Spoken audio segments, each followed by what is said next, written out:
Recording in progress.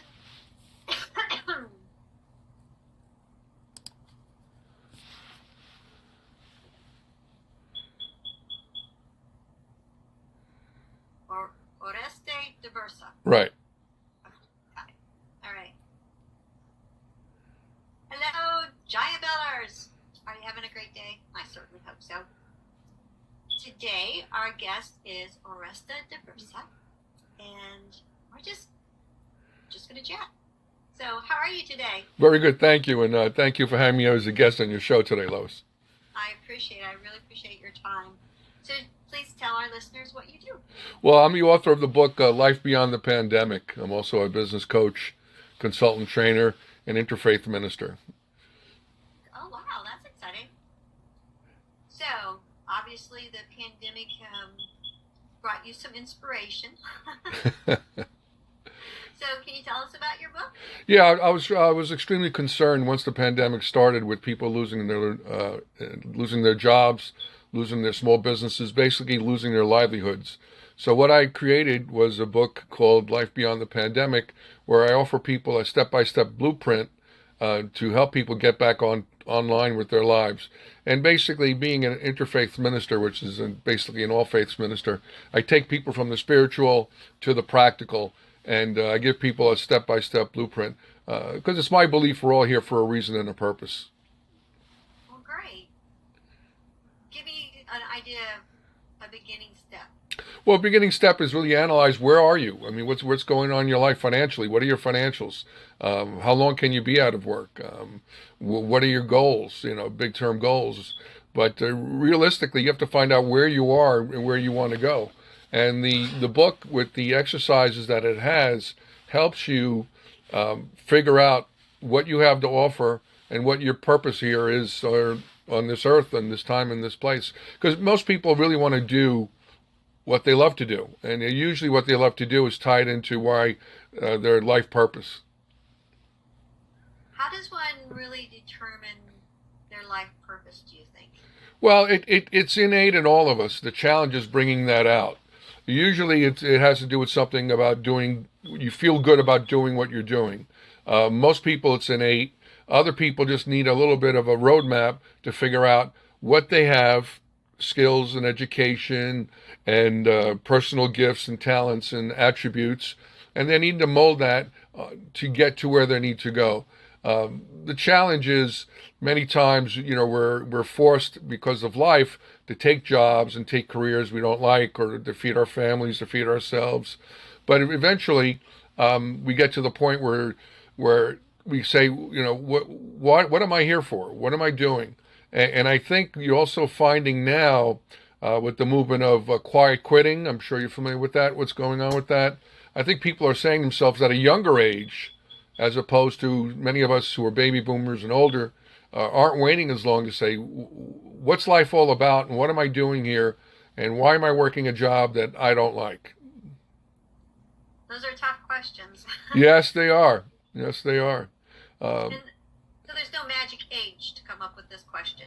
No, but I think what's happening now, the younger generations are saying to themselves at an earlier age, what's my life all about?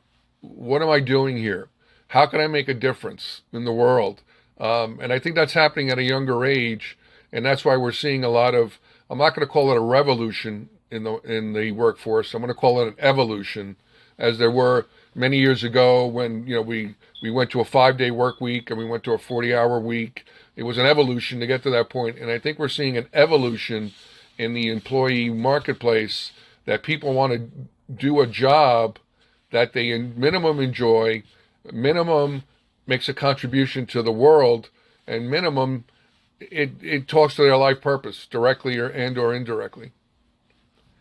So do you think this is going to affect also businesses as far as being able to find employees? Yes, I think it's a double-edged sword. It's two sides of the same coin, in that businesses may have to change the way they're doing business to attract and retain employees. But you are seeing a movement towards that. One of the major car companies, which we'll not name here, is big on helping dogs and pets. Okay, you find another major big box store, which we all know is helping people build houses. So even though I may not be directly building that house and I'm an employee for their company, I feel like I'm making a difference as an employee there. So it doesn't matter if you work in the warehouse or you're making blueprints or delivering the materials. You're part of that person's new life and making a difference in their life, and hence making a difference in the world. Which makes us feel happier about our participation with that company.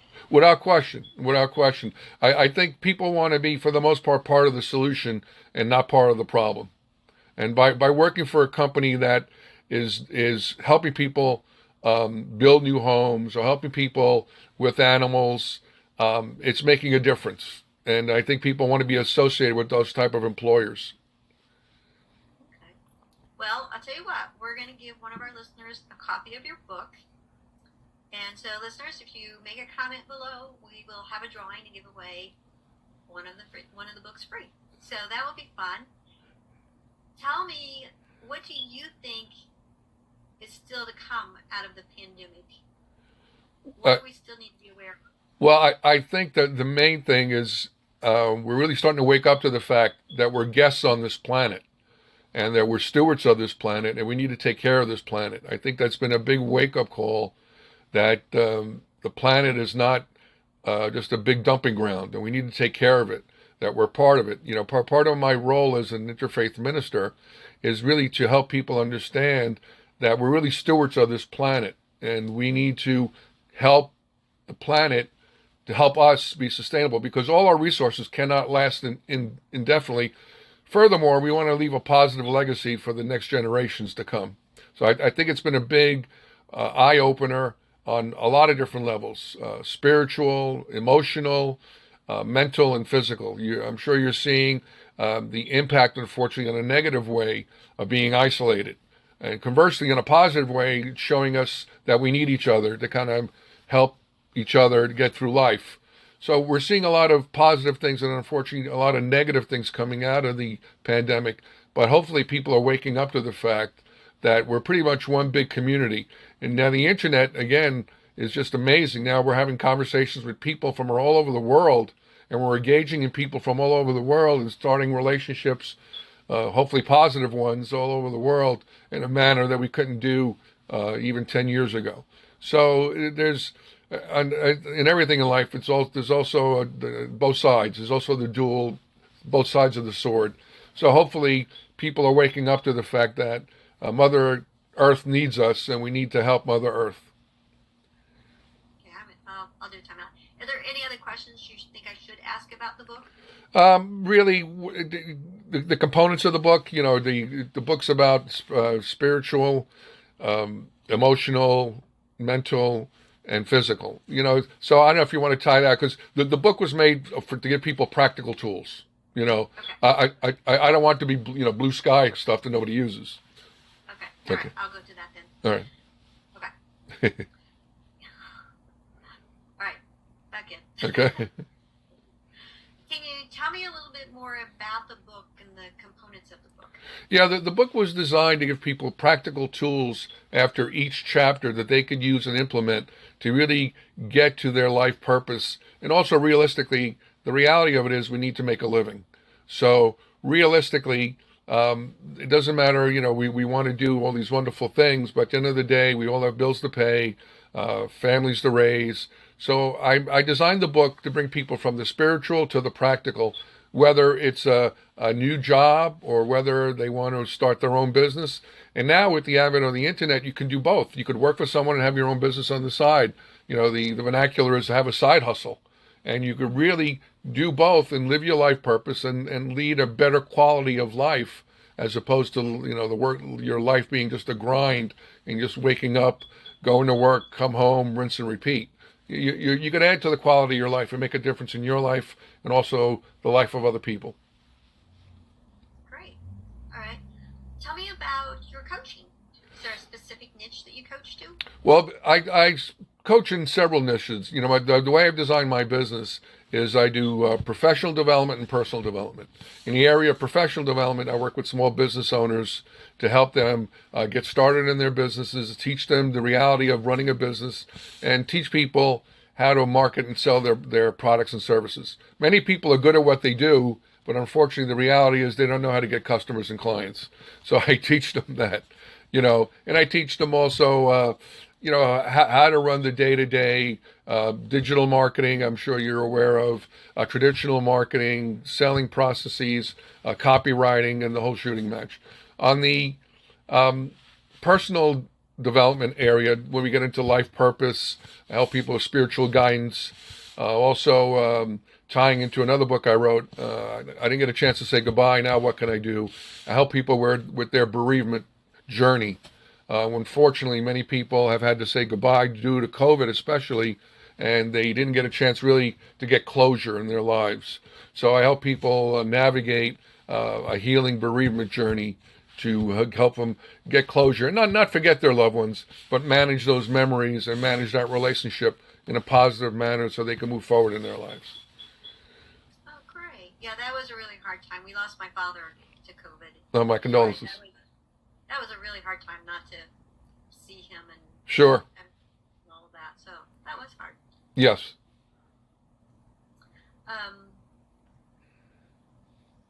Let's see. What would a first meeting with you look like as a coach? Well, as a coach, it'd be a verbal fact-finding meeting to find out where you are, what you need, where do you want to go, and how you want to get there, and give you practical steps. The first meeting is more of a meet and greet, but we also try to set, I do my best to set realistic expectations so people get results in our time together. It's a role of a coach is to offer guidance. In my role as a consultant, then I actually do the thing. I actually do a sales marketing plan. And as in my role as a trainer, that's when I teach people the skills I know and I transfer it to them. But really, the first meeting is a meet and greet and to strategize. Does it make sense for us to work together? What are you looking for? How long? People, everybody wants to be a millionaire, but they want to be a millionaire overnight. Well, that's highly unlikely, but it could happen. But based on what you do, but there's certain realities that I help people understand in running their own business, and/or I also do job coaching, which is basically helping people get jobs. Hence the book. I also help people with resumes and cover letters and interview skills and things of that nature. It's the skills are very similar. One you're looking for customers, the other one you're looking for a job. In a business, you have a brochure. Looking for a job, you have a resume. They're similar concepts. So I help people pretty much help them with their lives to get on track, both professionally and in their personal lives as well. And we seem so confused and undirected after COVID. Well, the challenge is there's so many choices, and COVID has scrambled everyone's brains, and the internet, and streaming services. And what's happened is most people have a lot of choices. So without direction, with people like ourselves, and we can kind of help people get direction and help people figure out what they want. Many people don't know what they want, and if you don't know what you want, then then you're gonna have a challenge because you'll go any way the wind spins you. So that's the challenge with that. So I help people find their true life purpose and their true meaning, because once you have that purpose, you'll know what you're here for, and then you'll find the proper people, the proper tools, the proper job, or the proper business to do, and you're on your way. But I find now with COVID and all that's going on in the world that there's just a lot of stuff. There's a lot of noise, and the challenge is cutting through the noise to get information that you need, want, and desire to help you with your life. So if somebody wanted to start a new business these days, right, what are maybe the two top things that they should think about? Well, the first thing that I really implore everyone to do, and it's not sexy and it's not fun, is to write a business plan. And it can be a basic business plan. It doesn't have to be a dissertation on the meaning of life, but you really need to, as the saying goes, plan your work and work your plan. Many people don't understand the realities of running their own business. Based on what type of business it is, there's permits involved, licenses involved, there may be professional insurances involved. So you need to understand all that. And you also need to understand the reality of getting customers and clients. You know, it is your business going to be a storefront? Okay. Well, did you do market research? All right, I like to open up a pizzeria. I don't know what they call them in the Midwest, but in the East Coast we call them pizzerias. A pizza shop. Okay. Well, in your town you've got a dozen of them.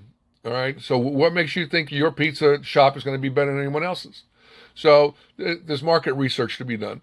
So that's the main thing. And also financially, you need to be prepared realistically to have realistically 3 years of backup finances, because running your own business is fraught with trials and tribulations. You can do everything right and nothing works. You can do everything wrong and everything works. You can do a combination of both, and you can have the best day of your life, and you can do everything both again and everything goes wrong. Okay? So you're really challenged with planning, because the more you plan, the less likelihood things go wrong after the fact, and they're easy to fix. The less you plan, the more likelihood of things going wrong after you start up, and the more difficult to fix. So I really encourage people to write a business plan. Again, there's so many different tools out there. Many tools are free from the Small Business Administration. We all pay taxes to that. Those are all federal dollars. So you're not stealing anything. You're getting something for free. We're all paying into that. There's plenty of materials at your local library, plenty of materials online on the internet, free of charge. And you can get a basic 1 or 2 page business plan and really understand what you're getting yourself into. And also, starting a business, it's good to have a support team. You know, either work with the SBA. They have a program called SCORE, which is, again, another free service that we're all paying for, with mentors that'll help you. But don't go it alone. Do your best. Try not to go it alone. Great. Okay. Another time out. Are there any questions that I should ask that you would want to make sure we cover? Well, you want to lean more towards the Life Beyond the Pandemic, or do you want to talk about the other book, Say Goodbye? The Goodbye book. We do either way. What do you want to do? Well, you tell me, your listeners. What do you think your listeners are more interested in hearing about? Well, we have four pillars to the program. So spiritual, health, family, and business. Okay. How much time do you have left? A lot. 20, 30 minutes. How about we do 15 minutes on each, or 10 minutes on each? Okay. Right. Because what's happening in reality is a lot of people are suffering silently. Right. Okay. You know, so and because you have a spiritual component, you know what I'm saying, we could be okay with that. Okay. You okay with that? Yeah, I'm great. Okay. So we might need to. We'll have to reconnect, but that's not a problem for me. What's that? Okay. I'm on a free Zoom. Okay. So it'll pop up that we only have 10 minutes, so we can finish up in that, but then we might need to come back and finish up, so that's not a big deal. Okay, fine.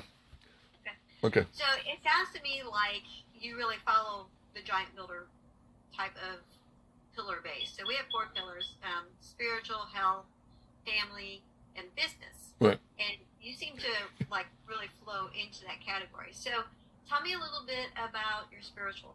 Well, I as I mentioned previously, I'm an interfaith minister. An interfaith minister basically is an all-faiths minister.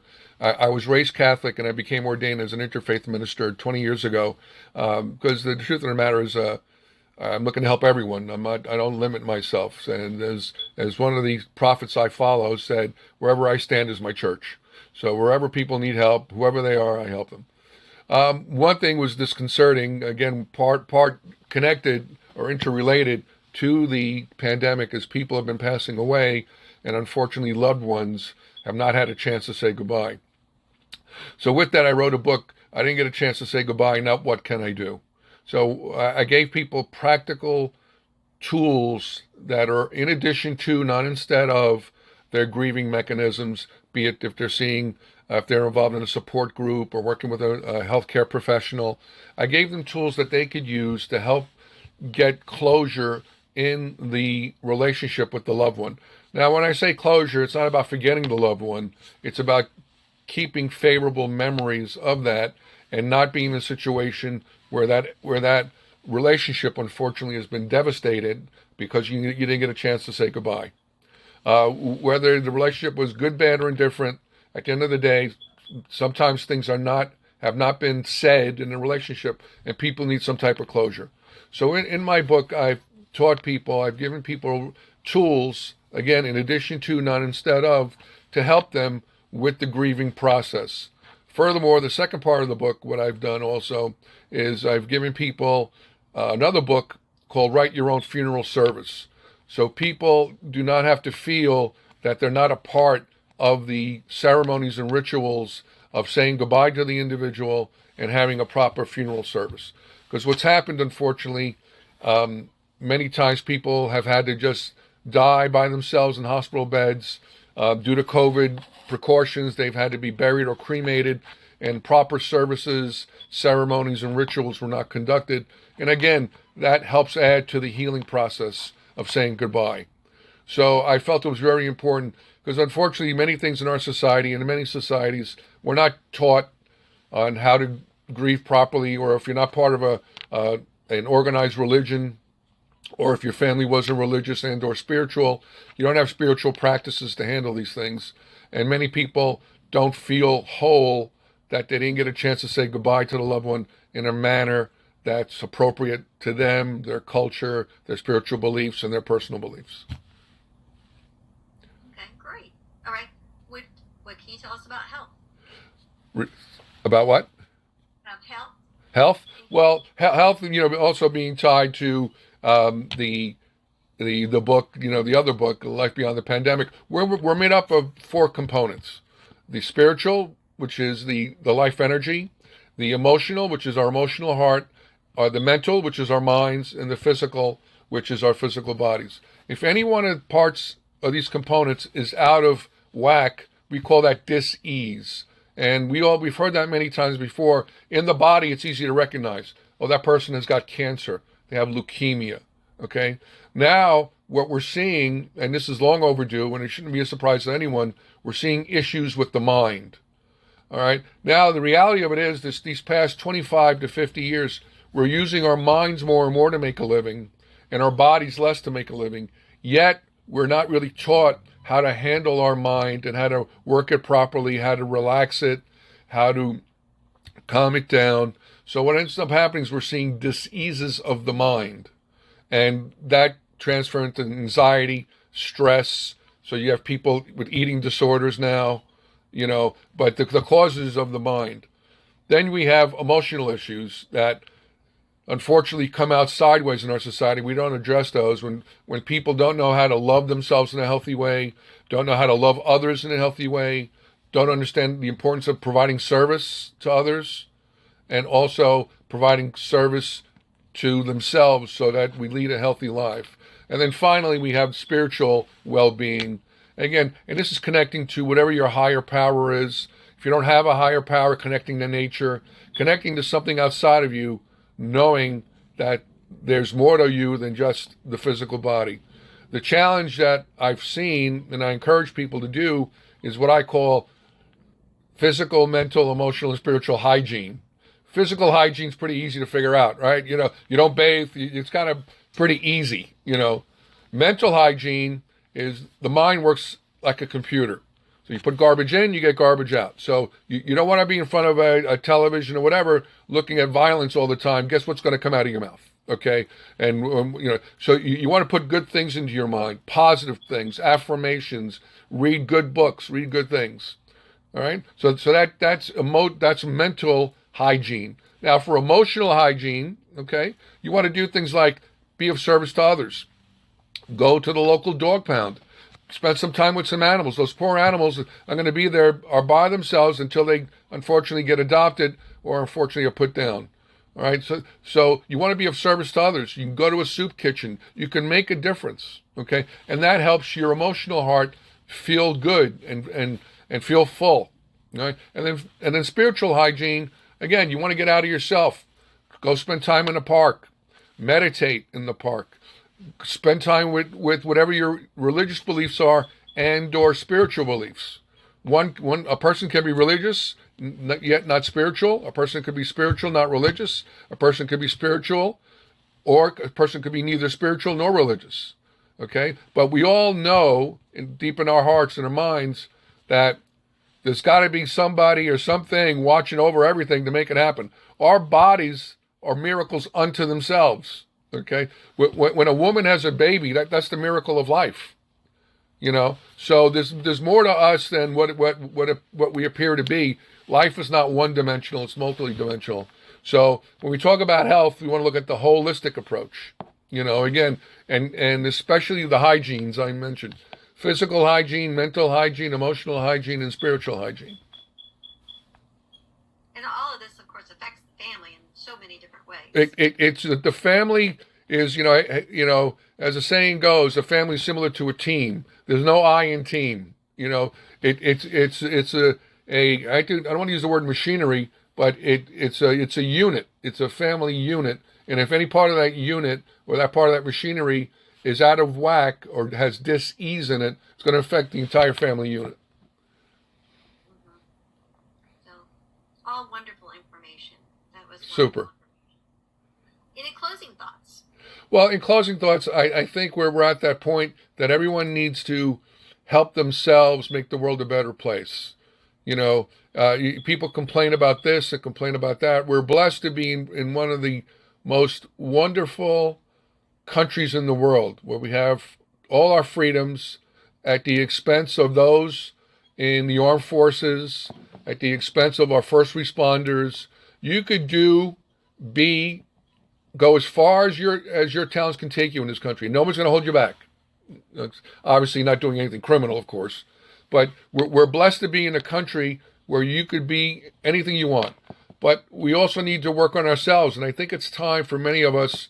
Even at this, I'm 63 years old. I'm still working on myself and still getting rid of emotional clutter, family clutter, all kinds of BS in my mind. And I think it's time that we all need to kind of help work on each other and work on ourselves to make the world a better place.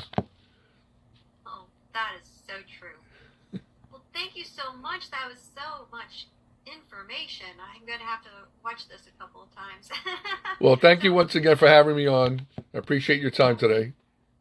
All right. Well, thank you, Giant Builders. Remember, we post Tuesdays and Thursdays now, so don't miss an episode. How'd you feel about it? Recording stopped. No, I feel good about it. About you? I felt great about it. That was a lot of information. Okay. A lot of really good stuff that really resonated with me as far as we're really very similar. Yeah. As far as the pillars and everything. So all right. Good. Really Super. So, all right. I will. The program will actually send you an email when this comes out. Okay. And you have a wonderful holiday. You too. Thank you, and once again, thank you for having me on. All right. Thank you. Okay. Have a good day. You too. Bye-bye. Bye-bye.